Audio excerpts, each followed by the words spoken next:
In the chronicles of Nigerian history, one date stands as a stark reminder of a nation fractured and then healed. July 6, 1967, it marked the genesis of a conflict that tore at the fabric of a young nation. Colonel Yakubu Gowon, the then head of state, stood somberly as the instrument of surrender was handed to him by Philip F. Young on behalf of the self-declared Republic of Biafra. The civil war born from the ambitions of secession spanned 30 months of strife and sorrow.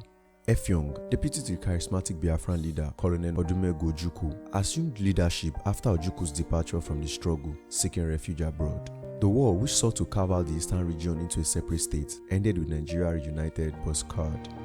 Despite concerned efforts by subsequent governments to foster unity, the specter of secession has persisted. The administration of Yakubu Gowon initiated the ambitious 3Rs program: reconstruction, rehabilitation, and reconciliation, a blueprint aimed at rebuilding and reintegrating a fractured nation. The establishment of unity schools and the National Youth Service Corps were further steps toward knitting the nation's diverse tapestry. Yet by the mid-90s, echoes of disagreement reverberated anew. In the southwest, agitation swelled following the annulment of the June 12, 1993 presidential elections. The West, aggrieved and feeling disenfranchised, voiced its demands for recognition. This sentiment was mirrored in the Niger Delta and later in the eastern region, where groups like the indigenous people of Biafra, IPOB, led by Nnamdi Kanu, resurrected the call for secession. Investigations into why these agitations have come back showed they are fueled by many different complaints and ways of expressing them. Each movement, whether rooted in historical injustice, economic disparities, or political marginalization, has contributed to a landscape of socio-economic hardship and political tension.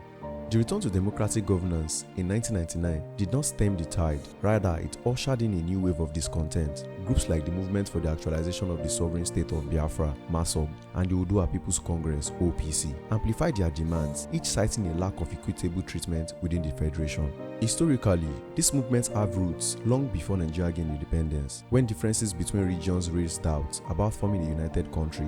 The North's hesitation to support independence in 1953 set a pattern that continued with similar doubts and agitations in later years.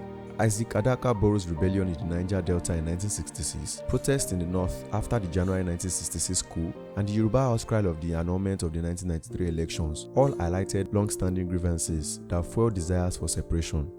Today, the question remains, why do these agitations continue? Many say they are used as a way to negotiate for better conditions within a federal system that some see as unfair.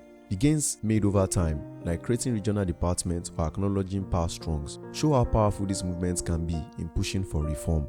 For Chief Emmanuel Nwanyawu of Onwaeze Indigbo, the Biafra movement is a search for fairness and equal treatment, while Alhaji Murtala Aliyu of the Arewa Consultative Forum and Senator Femi Okunrounmu of Afenifere share similar ideology, also emphasizing the need to resolve past issues and change how the government operates. As Nigeria navigates its future, the path to unity remains fraught with challenges.